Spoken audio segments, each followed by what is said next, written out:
guys, welcome to my second episode of Bento Box Ideas. In this episode, we are going to be discussing about al pastor burritos. So let's get on to the video.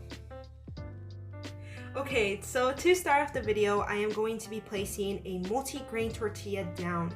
It has to be warm so the folding process can be a lot easier and your tortilla does not suffer from breaking. To start with my filling, I am going to fill in my burrito with some simple white rice. But you could definitely use the Mexican orange rice that I use in my other video to make this food. It is just your option. And the very next thing I'm going to be putting into this burrito is the star of the show, which is the al pastor. This is a very simple al pastor. You know, we got the onions, we got the pineapple, we got the nice, juicy, sabroso meat. It is honestly a favorite, and I feel like al pastor compared to other meats have so much flavor, so you really just don't need that much meat. But everything is with preference.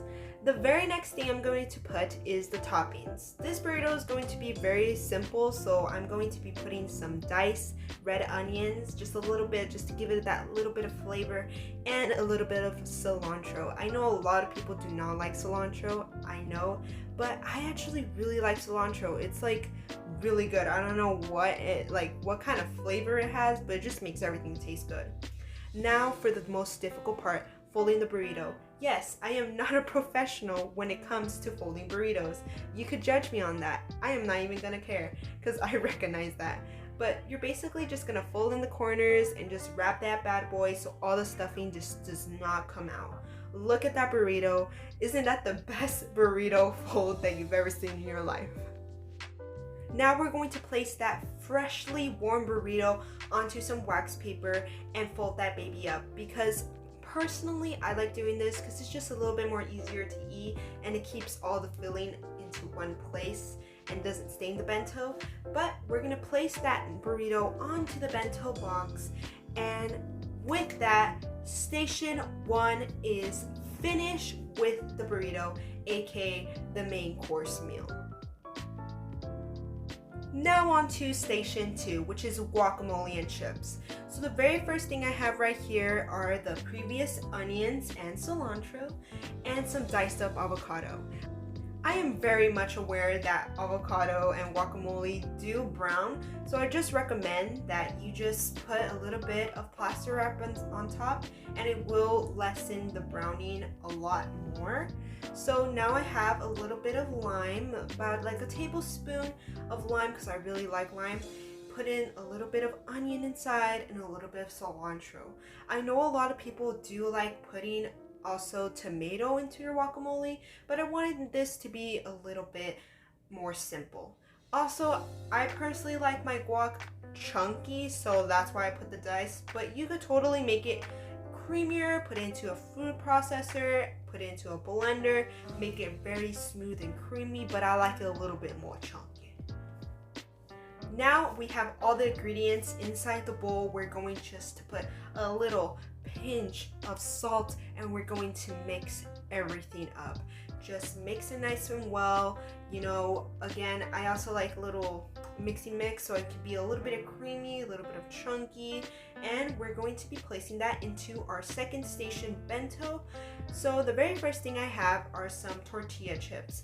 These are store-bought, I do want to clarify that, but if you want to put a little bit more enthusiasm, make your own tortilla chips. Just fry up some tortillas, cut them up, they will taste amazing. I think that would be even better. Or if you want to save that frying, maybe you just don't want that much oil, just make them in the air fryer or just oven bake them. Now we're going to be putting our guac into the little bento box container, and because I'm a little bit of extra, I'm going to be putting a nicely cut up radish because I like radishes. And station 2 is finished. Now on to the third station, which is my favorite station, the treats, the sweetness. Today I am going to be showing you chamoy. Chamoy is a delicacy in all of Mexican sweets. It is usually a puree of different dried fruits and it's absolutely yummy. This is some homemade chamoy. I will tell you, just take the extra step. You make it. I know it could be a little bit pricey, but it's totally worth it. It is sweet, it is a bit acidic, it is perfect with watermelon. You can use any fruit. I'm using watermelon. I happen to have it, and I'm going to cut the watermelon into cubes and use these little cube picks that I got and line them up one by one into my bento box. And do you realize that I put a little bit of bonus into my third station? Here it is. I personally got this from Mexico. This is so great.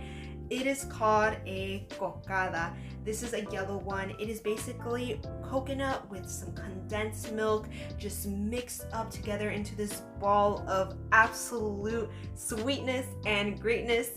And with that, station 3 is finished, and now it's to assemble it. So we have our first station, the burrito. Then we have our second station, which is the guacamole and chips. And now we have our final station, which is the chamoy with watermelon and our little extra treat. Now we're just gonna box that up, stack it up, and put on our little lid. I personally like to put the treats on top so you could see that and get excited. And that is basically the whole lunch. To finish, I have some agua fresa made from sandia. Yum! Buen provecho, mi gente! Thank you so much for looking at another video of mine. I'm truly grateful that I've had the privilege to make a second episode. Please subscribe, like, and share. And as always, I am very open-minded to making new foods, new desserts, and just if you guys even want the recipes, just comment below and I will give the recipes out. I am so open to everything. Please look at my first ever video, which is the one I have right here in this little box. It is so great. If you like this video, you're definitely gonna like the other video. And please keep supporting and keep that notification bell on so you could get more new ideas and content from me. Thank you and have a nice day.